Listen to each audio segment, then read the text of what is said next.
नमस्कार। 8वें वेतन आयोग की चर्चा जोरों पर है और लाखों सरकारी कर्मचारी ये जानना चाहते हैं कि उनकी सैलरी का भविष्य क्या होने वाला है। चलिए आज इसी पर बात करते हैं और देखते हैं कि ताज़ा रिपोर्ट्स क्या कहती हैं। तो देखिए, हर 10 साल में एक वेतन आयोग आता है।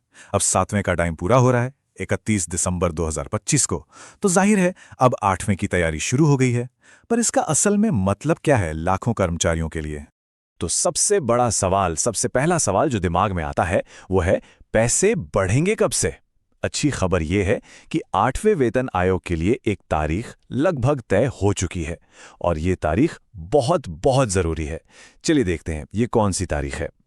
अच्छा, यहाँ पर एक बहुत ज़रूरी बात समझनी है। सरकार ने यह साफ कर दिया है कि नई सैलरी 1 जनवरी 2026 से ही लागू मानी जाएगी। अब हो सकता है कि हाथ में मतलब इन हैंड सैलरी आने में थोड़ा टाइम लग जाए, कुछ महीने और लगे, लेकिन घबराने की बात नहीं है। जो भी बकाया पैसा बनेगा ना, जिसे हम एरियर कहते हैं, वो इसी तारीख से यानी 1 जनवरी 2026 से ही जोड़कर मिलेगा। ठीक है, तो तारीख तो पता चल गई, पर अगला और शायद सबसे बड़ा सवाल, सैलरी बढ़ेगी तो कितनी बढ़ेगी और कैसे कैलकुलेट होगी। इसका पूरा का पूरा खेल आप समझिए एक खास फॉर्मूले पर टिका है और इस फॉर्मूले को समझना बहुत जरूरी है। तो ये जो तरीका है, यही वो चीज है जिससे तय होता है कि सैलरी कितनी बढ़ेगी। वेतन आयोग की सारी सिफारिशें इसी एक चीज के इर्द गिर्द घूमती हैं। तो इस फॉर्मूले का नाम है फिटमेंट फैक्टर। अब ये है क्या? इसे आप बस एक मल्टीप्लायर समझिए। मतलब जो पुरानी बेसिक सैलरी है ना, उसे इस फैक्टर से गुणा किया जाएगा और निकल आएगी नई बेसिक सैलरी। बस यही वो एक नंबर है जो सब कुछ तय करेगा। तो वो जादुई नंबर, वो मैजिकल नंबर क्या हो सकता है?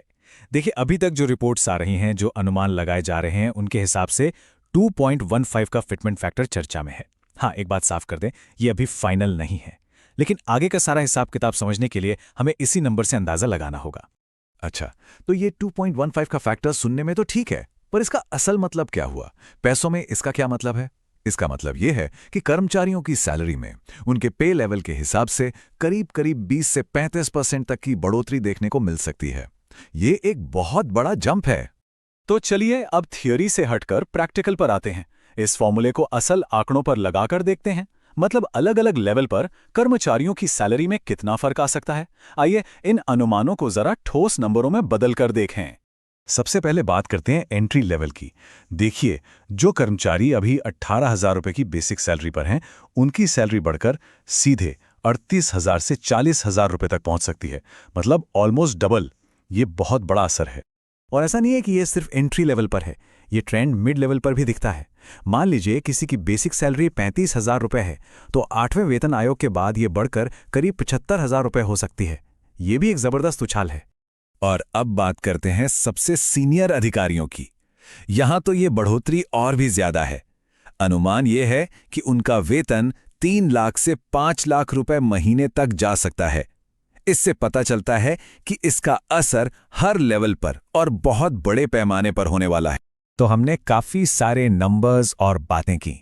चलिए अब इन सब को फटाफट कुछ मेन पॉइंट्स में समेट लेते हैं, ताकि जो सबसे जरूरी बातें हैं वो एकदम साफ हो जाएं। तो ये हैं 5 सबसे जरूरी बातें। पहली, लागू होने की तारीख 1 जनवरी 2026 है। दूसरी, सैलरी बढ़ाने का जो की मल्टीप्लायर है वो है फिटमेंट फैक्टर। तीसरी बात, अनुमान है कि सैलरी 20 से 35% तक बढ़ सकती है। चौथी, जो भी बकाया होगा उसका एरियर भी मिलेगा। और पांचवी और सबसे जरूरी बात, सरकार की तरफ से इस आयोग को मंजूरी मिलना एक बहुत ही पॉजिटिव सिग्नल है।